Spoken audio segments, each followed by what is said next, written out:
There is a form of sorcery so pervasive that most people encounter it every single day without ever realizing it exists.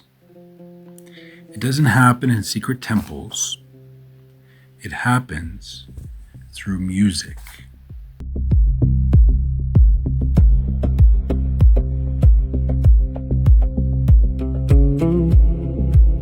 Through fashion.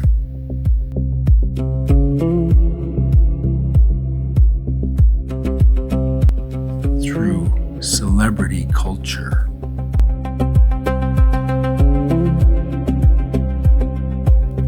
Through images projected into the collective unconscious. Now, before you dismiss that as metaphor, I'm speaking quite literally. Ancient alchemists, shamans, tantrikas, and occultists all taught that human beings possess a hidden layer of soul life that can be activated, enchanted, traumatized, healed, initiated, or manipulated. And according to these traditions, one of the most powerful of these hidden forces is connected to sexuality.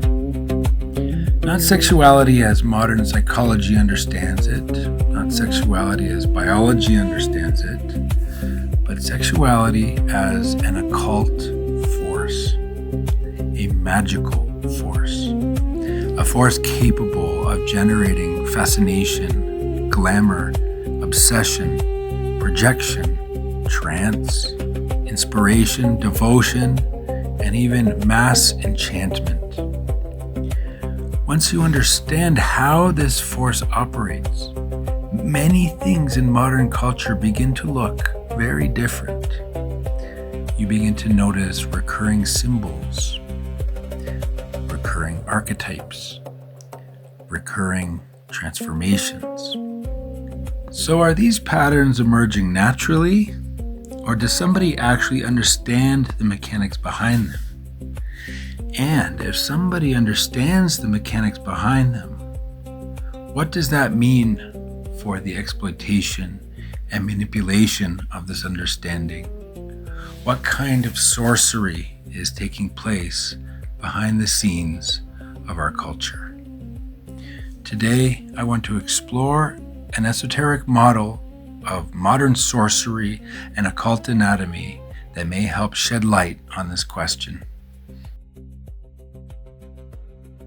The key to this study is an understanding of occult anatomy. Okay, this is like the anatomy of the higher bodies. So we have a piece of our higher body that is related particularly to sexual mysteries. Okay, like some traditions call it like the Kundalini serpent. So women in particular, they have this piece of themselves that could be called like the Shakti spirit that is in every woman. The easiest and simplest way to really grasp what the spirit is what happens to a woman when she gets turned on. Like it's like almost like a trance and a shift in consciousness takes place. And the woman gets inspired by this thing that we're going to be talking about, this thing that we're talking about. I'm not going to refer to it as Shakti so much. I'm going to use the Brazilian term, which I'm just really accustomed to using. And the interesting thing about this is that it's simultaneously viewed as a piece of the soul of the woman, but also it's sometimes seen as an individual spirit. So really understanding this question, we have to ask, like, is this a spirit that's taking possession of the woman, or is this just a piece of the woman that gets activated? Okay, so I actually more like veer towards that this is actually a piece of the woman that gets activated. However, this piece of the woman that gets activated, it's like an individual part of the soul that can actually act like a spirit. So people get really confused and say, oh, that woman's possessed by a she-devil. Or, oh, that woman is being controlled by, she's demonically possessed when she runs around and is very promiscuous. But actually, it's really not that simple. That's more of a, like the Christian mentality that like this woman's possessed by a she-devil. The problem is that every woman has this inside her unconscious. And in some women, it's like it's more consciously manifested. So The problem with this is that there are black magicians that are in very high cultural places that understand this anatomy and understand how to exploit and manipulate this anatomy. So if you understand this thing about the human psyche, then you can really sort of take advantage of it. Okay, so this part of the astral body. So we're going to say this is a part of the female astral body. This is the part that gets activated in a number of occasions, but largely related to sexuality. So like if a woman wants to make herself more attractive, if she wants to like be the object of male desire, there's this unconscious kind of invoking of this aspect of her astral body. Right? She's like literally calling her kundalini and invoking it. And there's like techniques of doing that. So like makeup is one of the ways. The way she dresses is another way.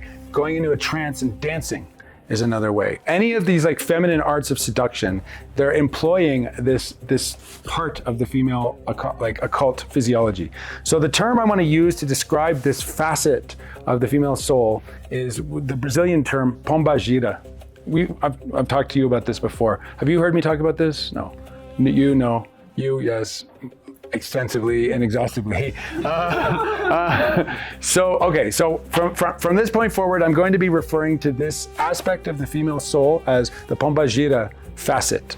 Okay. Now the issue is that some traditions actually consider this as an individual spirit, and when a woman is in the habit of like stoking and expressing and channeling this aspect of her soul, some people might say, "Oh, she's possessed by a spirit." You know. So there's certain like hallmarks of like a woman who wears like red nail polish and red lipstick, like lots of red. Like red is a color associated with this spiritual power. Like the archetype of the she devil, with like the woman with the horns and the tail, and she sometimes has like red skin, voluptuous form, and stiletto heels. Right. So you see like black and red colors. You see like horns. She's really like sexually like arousing woman, and she's like a kind of a snake woman. Okay, so when women are like really channeling this part of themselves, they have like this serpentine form, and like you can tell when like a woman is really in touch with this part of herself by the way she dances. So there's ways of like working with this within the context of a marriage, and this is what like white magic alchemy is all about, in the context of a relationship where the woman can channel this because this kundalini force, or the Shakti force, is a medium of sexual union. So in order to actually have like real alchemical sex, the woman needs to work with this energy. Like it's like an obligatory part of the alchemy. Men have something similar in themselves. They have their own like masculine equivalent of the Shakti energy, and it's the energy that gets a man hard. It's an energy that gets a man to like pursue a woman. It's an energy. It's the presence of his sexual charisma. And so whenever a man is like pursuing a woman, he's working with this energy. And those who know how to work with it consciously become really good at seducing. They become womanizers. So there's a whole dimension of trance that's involved with these energies, because this is a facet of the astral body, but the astral body is largely unconscious in most people. So if you know about these energies, then you can actually like learn how to manipulate and exploit them. So womanizers become like kind of like a type of sorcerer in a way, where they work on like putting a woman into a trance through charm and then tapping into their pomba gira facet. And the woman is kind of like in a trance, and her pomba gira is getting activated. And so she goes and does all these things that when the trance ends, she's like, what did I just do? Oh my God, like what just happened here? Because her ego comes into the fore, and it's a very different state of consciousness than when she's in this trance and she's channeling her pomba gira energy. So this is a universal thing with all women who are in touch with their sexuality. Some women completely bury it and cut it off and suppress it. And when that happens, like the pomba gira that's in them, it becomes kind of sick or very sad or vengeful or depressed or bitter. And so women who repress this part of themselves, they become unhealthy psychologically. This is where psychoanalysis comes from, because this is how Sigmund Freud first discovered psychoanalysis. He said these women are hysterical. Hysteria is essentially, seen in this paradigm, the result of women completely suppressing their pomba gira. The Victorian era sexual repression, they're repressing their Pombajira, and their Pombajira is kind of going crazy. Okay, so I use this terminology like their Pombajira because it acts like a spiritual ally, even though it's a part of their soul. So like I said, womenizers like kind of know either consciously, the best womenizers do this consciously, but like it's possible to do this unconsciously because the men are working with their own equivalent of this to work with the Pombajiras and the women. Okay, so the Pombajiras are like these agents of sexual alchemy. They're actual alchemists. They work with the union of these two serpent energies, the masculine and the feminine Kundalini energies. So the Pombajira is like the feminine aspect of the caduceus. It's the one serpent and the man provides the other serpent and they go like this. So there's another aspect of this facet in the occult anatomy that black magicians understand as well, is that these facets also have this ability to store trauma and to record alchemy. They're like blockchain, they have this like blockchain memory of everything that's ever been done sexually to the woman. So it's like a record of all the sexual trauma that's ever taken place. And in occultism, they of course recognize past lifetimes. Okay, past lifetimes is a given. So this aspect of what the alchemists referred to the Shakti spirit as the spirit of Mercury. They called it in the alchemical code language when they're talking about the great work of alchemy. They refer to this substance in the soul as Mercury. And Mercury has a masculine and a feminine. So we're talking about the abuse and the exploitation of the feminine Mercury, or the Pombajira, or the Shakti. So these are these like analogous terms: Shakti, Pombajira, feminine Mercury, feminine Mercurius. And so one of the things that Mercurius does is it records all of the things that have been alchemically imprinted on the soul over many, many lifetimes. So that means that women have been getting like conquered and raped for many, many, many lifetimes. This is like a trauma in the collective unconscious. So that has really formed how the feminine Mercury has evolved. So now the feminine Mercury is like a messenger or a sponge that has recorded this archetypal rape. So the archetypal feminine Mercury is like the raped goddess. That's the kind of energy of it, like the prostitutized goddess. And so that's something that like gets awakened in women when they go through puberty. This aspect of the soul gets awakened in the human being when they hit puberty. That's essentially what's happening. Their Mercury is awakening. And so there's a whole like league of black magicians that are in very powerful places that understand these things, that understand, very consciously understand this thing about the Pombajira and about how it's been formed by trauma. And if you have this knowledge, then you can just imagine all the ways that you could think to like manipulate it and exploit it. So this is a problem that shamans get into. They get this knowledge too. And that's why shamans who are running like ayahuasca healing retreats, these women come in with sexual trauma, and that sexual trauma is stored in their Pombajira, and the shaman is like, he knows how to use trance to like activate the Pombajira, and if he's not extremely ethical and extremely restrained, then he's just going to be tempted to like repeat the trauma, because the Pombajira is actually kind of stuck in a trauma loop where they're constantly magnetizing the traumas that formed them in the first place. So if they have been formed by rape or by violation, then they become violation magnets or violator magnets.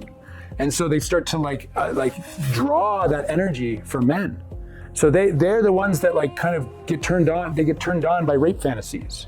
And they get turned on by men that are like really dominant and like really just like take the woman. And like it's the Pombajira part of the woman that gets really turned on when they get dominated.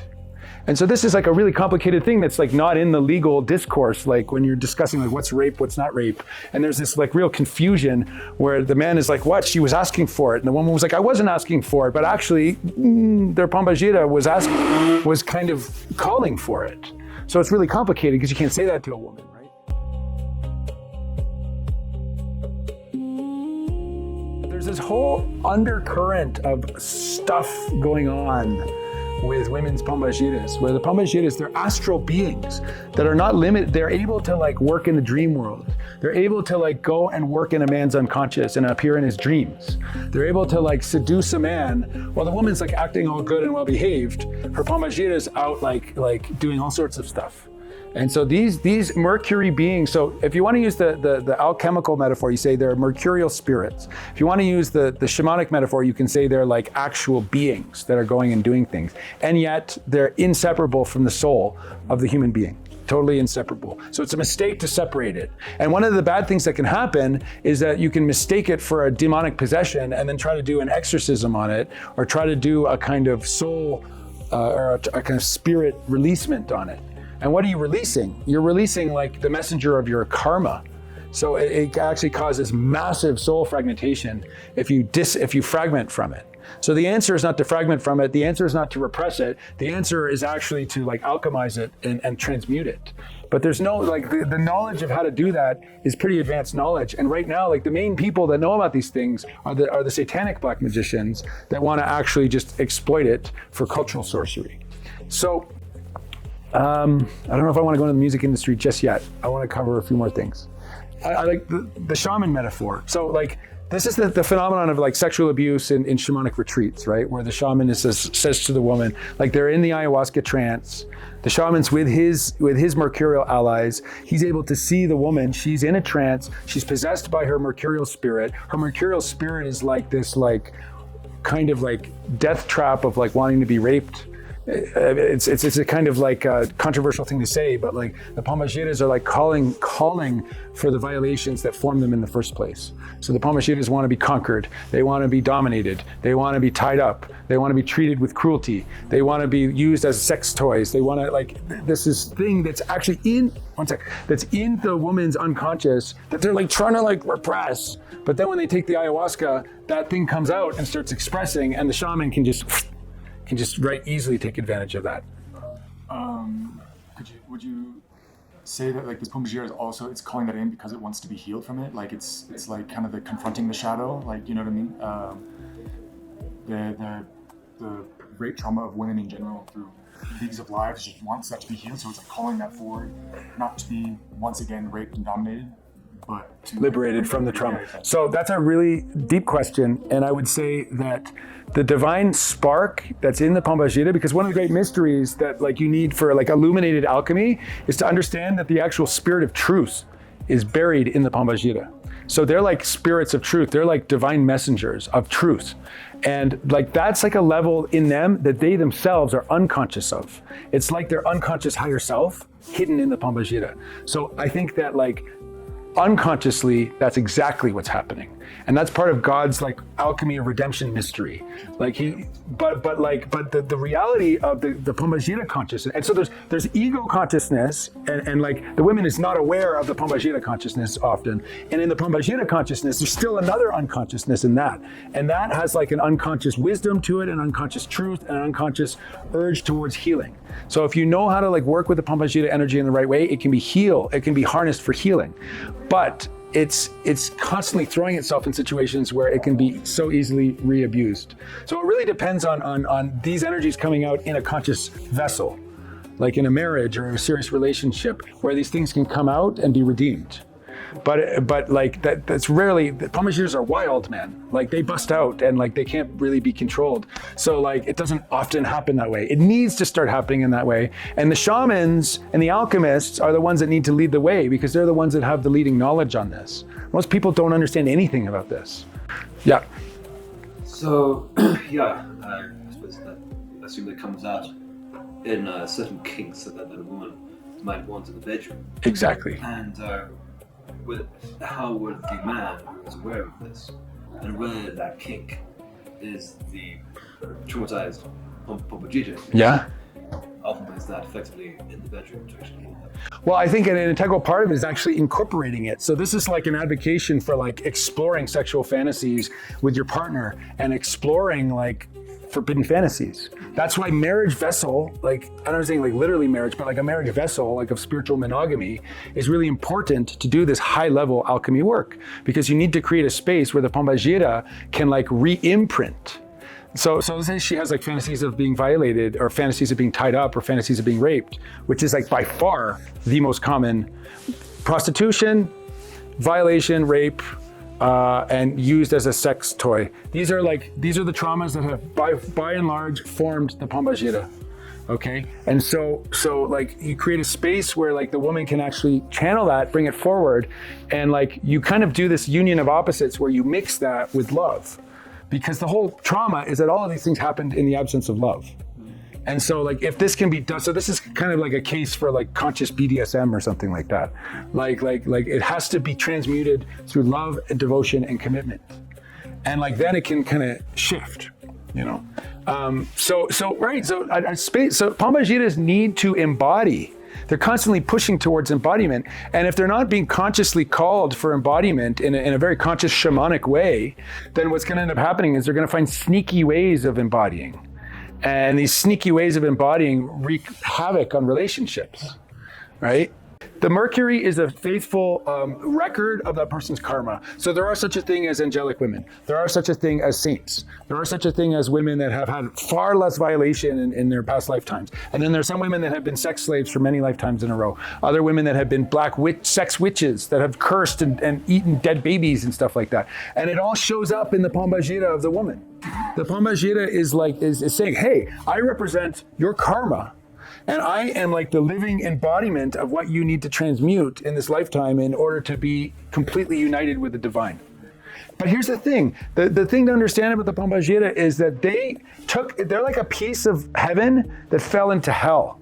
And they still have that heavenly spark inside of them. And if you know how to like follow the guidance that they give, they're like shamans and initiators and healers. And they can heal in us men. It's kind of good that there's just men here. Like they can heal in us men, like what we need to defragment and heal in ourselves, because their fragmentations mirror, Mercury's a constant mirror. Their fragmentations mirror our fragmentations.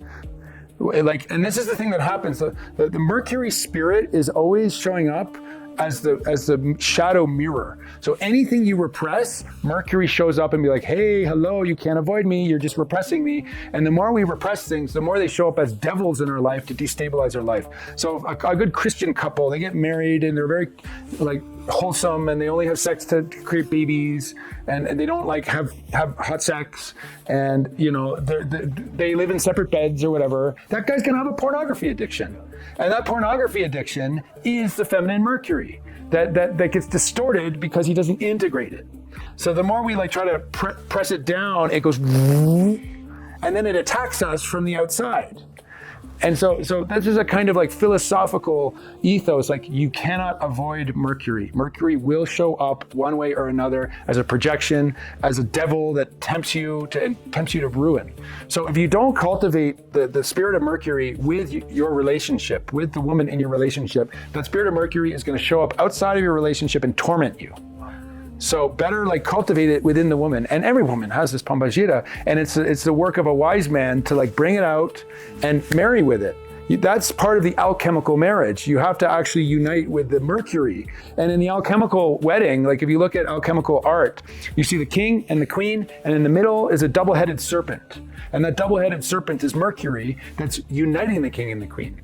So at any wedding, you need Mercury. If you don't have Mercury at the wedding, there's no actual union that takes place. This is like alchemical wisdom. So this is like white magic that I'm talking about. Like this is like how to work with like the spirit of Mercury in a healing way, how to like harness it so that we become like, we can heal our sexual traumas. We can heal all sorts of fragmentations in our soul if we work with it in the right way. But you guys want to start exploring like how the evil black magicians work with this in an evil way? Or do you want to stay on more the healing trajectory? The people that are controlling the film industry, the music industry, the video game industry, and like that are in control of media, they understand, and advertising, obviously, they understand very well this concept of the Pombagira, and they're now experts at enslaving it and magically binding it and making it into a slave whore that goes and becomes a black magician slave and goes and carries out black magic on behalf of these masculine demons that are enslaving it. So like Pombagiras, if you go into the spirit world, like if you shamanically journey into the realm of sexuality in the spirit world, like the lower astral realm, you can find the Pombagiras, and most of them are in the following state. They have a collar around their neck, and they're used as like sex tools, and they just get raped by demons all the time.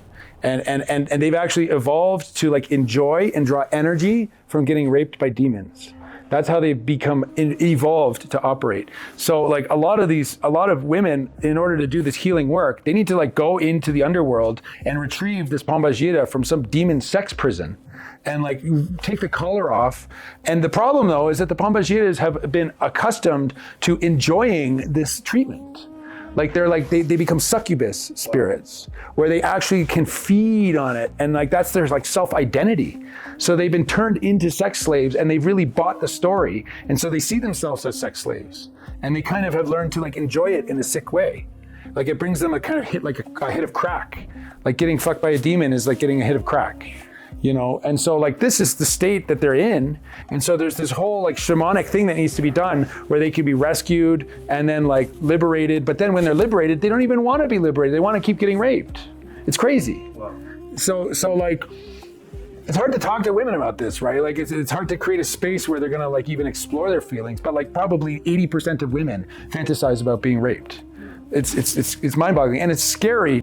And I started to realize like, oh my God, these Pombagiras, they actually like grow stronger from demonic energy. They actually like feed on it like some sort of parasites. They've like evolved to grow stronger from it. And that's a coping mechanism from disempowerment. Like if you're a sex slave and you're being abused by demons all the time, what if you could just find a way to draw on that energy and grow stronger and more powerful from that energy? That's what the Pombagiras have evolved to be able to do.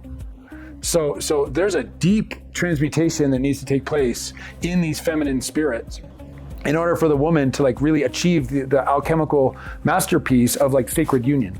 Because you cannot exclude this part of the woman from the sacred union. Otherwise it's just gonna be, it won't fully unite. The Pombagira needs to be included in the sacred marriage. In fact, she's the medium of the sacred marriage. Without her, there is no sacred marriage. So like, wow. So the black magicians that have been like trained in secret societies to do satanic black magic, they are working with demons that are the same demons that make sex slaves. They're the same demons that rape and violate.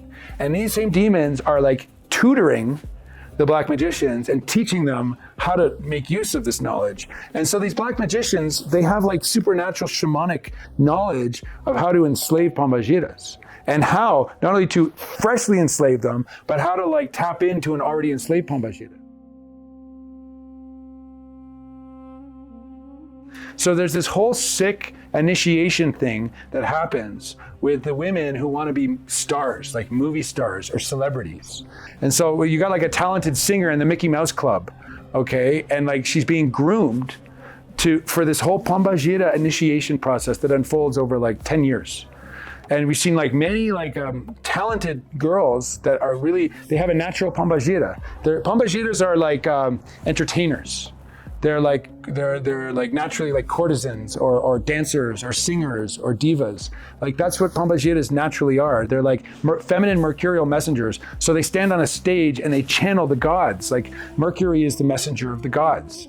So Pombagira in its purest form is a feminine Mercury. It's a messenger of the gods. And so how does that translate into a girl? She wants to be like a singer and like channel inspiration to dance and to sing, okay? And so you get these little girls that are really talented and their Pombagira is like still deep in the unconscious, but these fucking black magicians, they get them, they start grooming them into this contract. And then there's all this like contract magic that's involved in it too, where the woman, like the girl enters into a contract that is essentially binding her Pombagira to the demons. And so like they go through this grooming process at first, and they're propped up as like a wholesome girls, like with good old American values. Right? Because the demons get off, they derive energy from the corruption of innocence. That's what actually feeds these demons. They feed on the energy of violation and of corrupting virginity. And so they prop the girl up initially as a wholesome virgin, and then they put them on stage and put them through this initiation process where they're turned into a whore in front of everybody. And then they get like all this power and money and fame the more they sell out and the more they become a whore. And so it's this American, it's very American, this black magic. It's very like the American music industry, where like these women, like it's happened with many Mickey Mouse Club stars like Britney Spears, Christina Aguilera, Carpenter, Hannah Montana, Miley Cyrus. Who? Who's the Carpenter? What's her name? Sabrina Carpenter, and Taylor Swift. Okay, like they all start off as like innocent. Like even Britney Spears was like marketed as like a virgin. Like she went on saying, I'm going to save my virginity for marriage, which is actually like a really profound alchemical mystery. Of saving your virginity for marriage is like the highest alchemical mystery. And so she was like on the right track, and then they made a spectacle of how badly she betrayed that. And they made it a spectacle. So this is like initiating these pombagiras through shame and through like the shaming ritual and humiliation rituals. And like, so, but what happens is, because they're put on stage, see, pombagiras are magicians. And they what they do is they receive projections. So as objects of beauty, they receive the projections of male desire, and the male like projects their fantasies onto the woman, right? And the woman, as a magician, works with the energy of the projection and harnesses power from it, and seduces and manipulates with it. There's a whole like pombagira magic that they have they've evolved, because this is like a coping mechanism to being totally disempowered. When a woman is a sex slave or sold into marriage or abducted into marriage, the only power she has is how much she can manipulate the man. And how does she manipulate the man? But through her sexuality. So pombagiras are like experts at manipulating with their sexuality and their sexual energy. And so that makes them fit. So when a little girl wants to be a star and wants to be a big star, the black magician's like, this little pombagira. Okay, well, we're gonna like bind this pombagira through contracts and through grooming, and we're gonna like bring it out in a very specific way, and it's gonna be like a total enslavement, like every step of the way. Now the thing is that the little girls, what do they want to achieve from this? Well, first of all, they're getting off on the corruption of innocence. Like that's one thing. But second of all, they want to do cultural black magic on a whole generation of girls. They want to actually turn every girl into a whore. Like they want to like feed on the innocence of like millions and millions of girls. So what they do is they get this girl. First of all, they push the innocent side of it, the side that's like not tapped into the pombagira, like the virgin or the good Christian girl, and the wholesome girl. And then they get millions of girls to have an identity projection with that. So it hooks. So the girls like hook on to like, oh, Taylor Swift, she's like my ego ideal. She's an angel. And then they something, their own like inner pombagira gets kind of hooked onto that. But then when the identification hooks on, then they take the star, like Taylor Swift has gone through a very gradual pombagirification, where she started off as like this innocent girl, and now she's like this witch in the red dress surrounded by snakes, you know? And like same thing with Sabrina Carpenter, like she was this wholesome bright-eyed girl. Now she's this ridiculous like doll. And every step of the way, the little girls are like watching this process, and this process is imprinting on them. It's imprinting on their pombagira. So all this pombagira alchemy is being done through these idols that are being gradually like turned into a whore on the stage in front of everybody. And the pombagira is like not a free Shakti priestess, because like in its ideal form, this pombagira energy is actually like what the guys fantasize about when they say, a tantrika, like a sexual healer, a woman who's like a sexual priestess. Like that's the more refined manifestation of a pombagira. Like the more base form is the enslaved whore, like the one who's enslaved by demons. So these arch pombagiras like Beyonce, Taylor Swift, like, I mean, for a while Britney Spears went in there, and then she tried to break out of it actually, and she went crazy trying to break out of it. Yeah, because she was all in these occult contracts, right? Some women handle it better than others. Like some women are actually like, they're meant to be witches. Like Lady Gaga, for example, okay? This woman is a witch, like a high witch. Oh my, She's the precursor to Lady Gaga. and also, yeah. Actually, Madonna is like the first. Katy Perry did it too. Yeah, they all did. Katy Perry even like admits it. Like she entered into a contract. So and how many millions of girls like form a projective identification with these idols. Like how many millions? Okay, and so like so these the girls pombagiras, which are like also each girl like is when she goes through puberty, that part starts to awaken, and it gets imprinted by these like horrified pombagiras on the stage, and then so this like starts to imprint on them, and then they take it into themselves. So this is a way for a black magician to like enslave one, but then multiply that by a million. And like how, and then like the demons that enslave that one, there's all these like occult energy chords that are taking place. So imagine like the pombagira, like she's actually like on the stage and she seems free, but actually if you see with spiritual eyes, you see that there's all these demons like surrounding her with all these cords like around her neck and around her everything, you know, and she's like corded to demons. But then coming out of her is like a million cords to all these little girls. So all these little girls are like feeding, are like giving away their pombagira to the identification with an enslaved pombagira, and there are these demons at the top of it that are like feeding on all of it. And also the men too. Yeah. So all the men that masturbate to the pombagiras, like when men masturbate, so pombagiras are like the masters of attracting the semen. They're like semen. That's why they were considered succubi in medieval times, because they were literally feeding on the semen of these poor monks that are like defenseless against the pombagiras. They're trying all day long to pray like, oh, the devil woman, don't give me devil woman, don't give me Jesus, Jesus, Jesus. And then they go to sleep, and the devil woman's there sucking them off and making. But the best way to be protected is to like put a good pombagira in its place, because there's always like a slot in the male astral body. Jung called it the anima. Are you familiar with Carl Jung's doctrine? Like the anima, right? The anima is the place in the male soul for the pombagira. Like the anima is the pombagira within the male. So that slot needs to be filled. If it's not filled by a good pombagira, it's going to be filled by a parasitic one.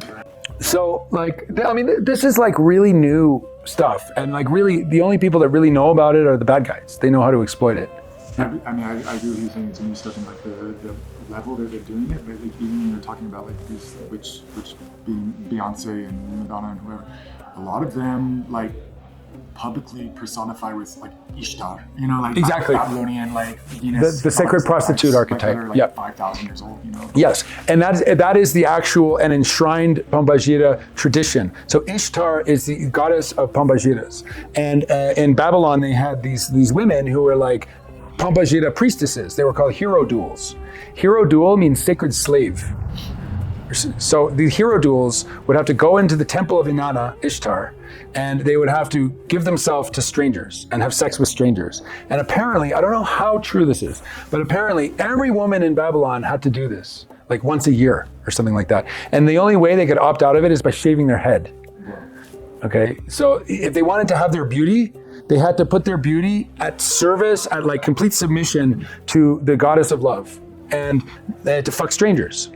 You know, and there's this whole like mythology around that, like when men came back from war, they came back from killing other men, they would have to go to the temple to be purified by these women. So you can see the pombagira powers there, they could actually like absorb the blood rage from and purify the men by like absorbing the energy into their vagina, you know, or something like that. Like, so this has a long history.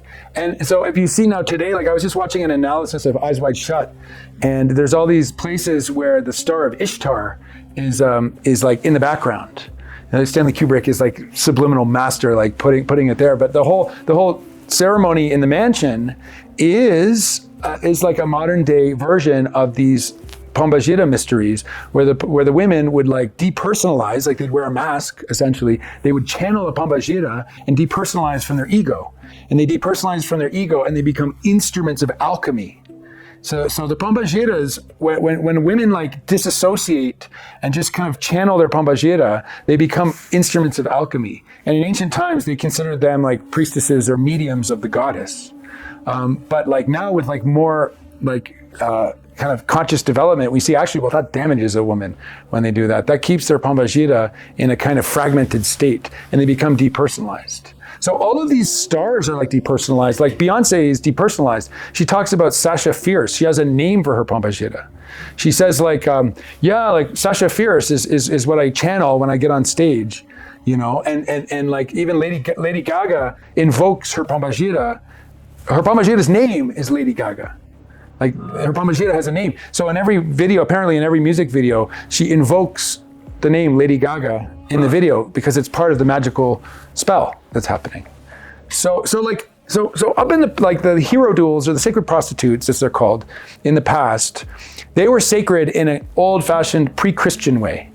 Like they wouldn't be sacred now, because like now with the advent of the Christ impulse on earth, there's a whole new possibility for alchemy that can take place. There's a whole that has opened up a whole new field of alchemy that can be called redemption alchemy. So now these Pombagiras, instead of just like being depersonalized, like in Eyes Wide Shut, the Pombagiras, they put on masks, and they're just disembodied naked bodies, beautiful feminine forms, and they just go around and get fucked by all these guys wearing masks. So everybody's wearing masks and they're just channeling all of this Kundalini energy, but it's not redeemed energy. It's just like swirling around in this kind of hellish spiral. It's like this woman who was became famous because she got fucked by 1,000 men in a few hours. Bonnie Blue.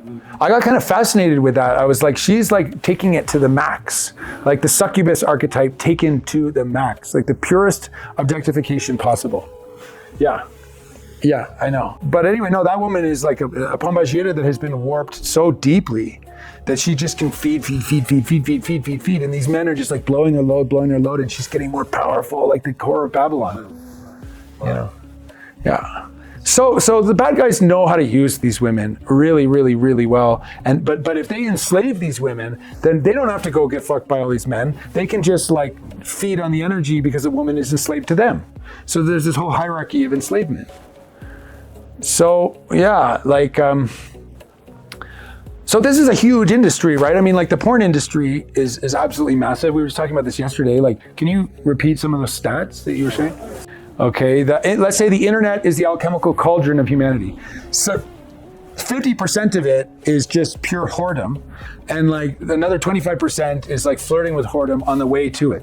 And so like so the collective state of Pombagira, as like if you were to like summarize like the archetypal Pombagira of humanity, she's a whore, like shameless. And like that, I think, is what's going on with the image of the whore of Babylon in the book of Revelation. You know the story of the whore of Babylon? She's like the messenger of the Antichrist, and she's riding the beast, and she's drunk on the blood of the prophets. And like Babylon had the sacred prostitutes, right? So Babylon had the really established office. It had a temple for Pombagiras. It was a temple. So the whore of Babylon is like the archetypal Pombagira, and like the whore of Babylon now is like this like giant mother of succubi. So Pombagiras are naturally witches, okay? Like they have like Mercury is the spirit of magic. So like shamans are men, male shamans are working with Mercury, and hopefully they're working with it in an alchemical healing way. But shamans can also become black magicians pretty easily. And like the Pombagiras are naturally witches. Like they know how to like put spells, they're spellcasters, they know how to put people in trances, and they know how to like, they themselves, like the women may not be clairvoyant or conscious of this, but the Pombagiras possessing the women, they are able to see sexual energy and able to work with it the way that the mamitas weave ponchos. Like these Pombagiras can weave sexual energy very deliberately and very consciously. And so we have like really highly evolved Pombagiras. Like Lady Gaga, I was studying her music because I'm not very abreast of like popular culture, but like my wife was like, you should look at some of Lady Gaga's music videos to see the kind of magic that she's doing. And I was like, whoa, this woman is powerful, man. She's like doing high level like magic, you know, and also like Taylor Swift and things like that. So the Pombagira goes on a journey from like virgin to publicly deflowered, and then publicly turned into a whore. And then once she becomes a whore, she goes a step further and gets turned into a magician. She gets turned into a sorceress. So the journey of the Pombagira ends with the woman becoming like a sorceress. But because this sorceress is being possessed by demons, she's actually becomes a black magician. So the deception is that Pombagira initiation is a ritual of empowerment. It's a ritual of liberation. Like Pombagiras think that they're free. They think that they're free from patriarchy, that they're like Bonnie Blue, who fucked like 1,000 men in 24 hours or whatever. Like, she actually thinks that she's free. And she's like, what? I'm free. I do whatever I want. And I want to do this. And so I'm free. And I'm rich because I do this. And therefore I'm liberated. Women's lib, yay. And like, actually, like, they're not seeing the higher levels of spiritual enslavement that are taking place. And they don't know that there's anything better because they get like, they're like crack addicts for orgasms. Like, they get orgasms from being violated. And so they don't even experience it as being violated anymore. So it's like when the slave has like become accustomed to their slavery and they actually have learned to love it. So like, what do you do in that situation? And especially when like that imprint is being spread across like millions and millions of a whole generation of girls, you know? So like, this is where like the whole redemption impulse needs to come into it. And this is something that like Mary Magdalene is like bringing an imprint for. See, Mary Magdalene brings the imprint for the, like, there's a reason why like the forgiven prostitute caught on. That storyline I don't think is true, but it caught on and it became true by way of just so many people saying it's true. You know, just like now everybody says, oh, Mary Magdalene was an Egyptian priestess. Like, she wasn't an Egyptian priestess, but so many people have said it that it's basically... Yeah, a lot of Tantra priestesses combine Isis with Mary Magdalene. Yeah. Well, the thing is that Mary Magdalene is representing like the Christianized archetype of Isis. Like the goddess who is like the goddess of the mysteries. Like Isis was the goddess of the mysteries. Isis is related to Sophia. Mary Magdalene is the closest embodiment to actually Sophia on earth. Like, she is like the embodiment of Sophia. And she's not an unsexual woman. She's a Pombagira. But she's a Pombagira that's the messenger of Christ. See, Pombagiras are messengers of the gods. So all of these Pombagiras that are used for black magic, they're messengers of demons. They're messengers of Satan. But it's possible to free them from that contract because they're in a contract. It's possible to free them from that contract and they can form a new contract with Christ and become messengers of Christ. But this is like next level, cutting edge spiritual work. Like, this is something that needs to happen in the future. It's only being worked out in gestational period now, because it was only like within the past 30 years that this level of alchemy is even possible in the first place, because you need to create an alchemical vessel where Pombagiras can be illuminated by Christ. And that's very new type of alchemy. So the Christ impulse represents redemption. So redemption is not only healing, but redemption implies like kind of like totally correcting all of these fragmentations. So like the redemption of the virgin whore split, because that's what we're dealing with here. Like, women have inherited this, like, okay, I have to be good marriage material and I'll repress my inner whore, right? And so they that's the devil woman, that's the unrepentant woman. I can't be that. And so they fragment, but then the man goes chasing whores. He has prostitutes or he has pornography addiction or whatever. So like, part of redeeming the ancestral trauma is the healing of the virgin whore split. So Mary Magdalene actually represents this paradox of the virginal whore, and like virgin being like totally connected with God, and yet a sensual being who's like a kind of instrument of the Shakti energy. I'm gonna close the session now because the next class is gonna start soon, but I hope you got something out of this. Absolutely. Yeah.